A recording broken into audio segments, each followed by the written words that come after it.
everyone. Tonight, we have with us the man responsible for taking the Chicago Cubs out of their 100-plus year slump, Mr. Tom Ricketts. Tom, happy to have you here with us. Happy to be here. To start, why don't you tell us a little bit about the attachment that Ricketts has to the Cubs organization and why you decided to buy it back in 2009? Honestly, I think everybody knows the attachment my family has to the organization. We've been fans for forever. I lived across from the stadium. We've been watching. I met my wife in the stands. We're attached to this organization. Not only that, I think I wanted the family to be able to do something, have a huge project, work together again, brought everybody up to the rooftops, overlooked the stadium, and they were sold. Okay. Now, Tom, so you want to convince the family. You buy the Cubs. What was your main focus taking on this organization? Honestly, I wanted to focus on three things. I knew that it was going to be an uphill battle. I knew that we were going to need every resource we could to get us a World Series title. We were going to need to put in effort, and I was willing to do that. The three things I wanted to focus on that I thought could be carried down from top to bottom was I want everybody in our organization to know that there was a vision, that we had a long-term outlook as to where we were going to be. I wanted everybody to see how I prioritize team building, and not only that, but how important customer service was to me and this whole entire organization. Do you mind taking me through and explaining how you achieve success through vision, team building, and customer service? Of course.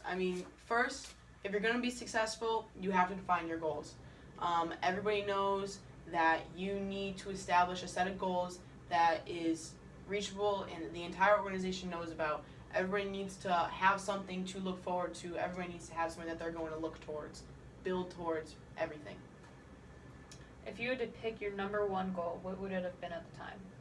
At the time, everybody, still to this day, winning the World Series. Everybody knew it. That's what we were there to do. We were to build the organization, create a successful organization, bring back a World Series title. But honestly, goals isn't the hard part. Where you want to be, how you define where you want to be, that's not the hard part. Hard part is the vision. The vision is the long-term outlook, the long-term decisions that need to be made to achieve those goals. Any president needs to understand where they are in the cycle. I knew that my family had a long-term commitment to the team, so we were able to make long-term decisions that were going to affect us positively in the future. Everybody needs to know, are you spending money on resources now to win your division, to get to the playoffs, or are you looking to the future? Okay. So, bringing up resources to the team, how exactly did team building help you get to the World Series? Honestly, starting with the physical team itself, the Cubs, we knew that we were doing it wrong. We were spending too much of our money, too much of our resources on player salary, not enough about bringing the right people in. We knew that we needed to create an internally generated core of a solid group of people, a solid group of players that were going to be under our control for the next years to come. So then it gives you an opportunity to take out an outside player, to bring somebody else in, make a trade. That was important to us. Flipping now from the team to the actual organization, behind the scenes, a family ownership versus a corporate ownership are two completely different things. As a family, we were all, one of the key aspects of team building is everybody being on the same page. We had the same agenda. We were all there for the right reasons. We wanted to bring back and restore the Cubs organization, and you don't see that now and then. No, it's very rare. So, Tom, how did you deal with managing decisions made by your employees or issues that you guys had? Honestly, I'm of the opinion that you don't bring in the right people and second guess them. You bring in people thinking that they're going to be an asset to your organization. You give them your trust. You put trust into them. That allows them to make their own decisions. If there's a disagreement here and there, we sit down, we talk about it, figure it out together as an organization, as two people, one-on-one. You don't bring in the right people and don't put your trust into them. That's a good point. So finally, tell us how customer service was able to help you build this Cubs organization.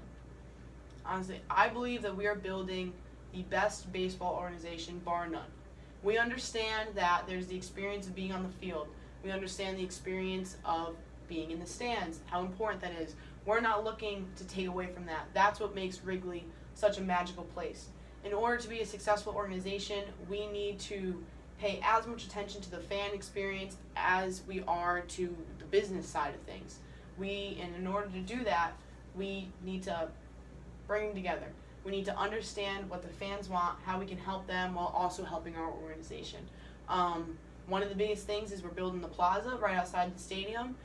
We want to be able to reach as many Chicago citizens as we can. We want to be good neighbors. That's what we've been saying this entire time. In order to do that, we're bringing back a farmer's market. We're bringing back the ice rink. More than that, it's going to be something that not just baseball fans can come to and be a part of. Honestly, we have a lot of people working towards the Wrigley vision, the vision that is shared by all Cubs fans, and that is to restore one of the greatest franchises in sport. All right. Well, there you have it. Tom Ricketts, Ways of Success. Want to thank you again for joining us today. My pleasure. We will see you next time. Thank you. Go Cubs! Woo!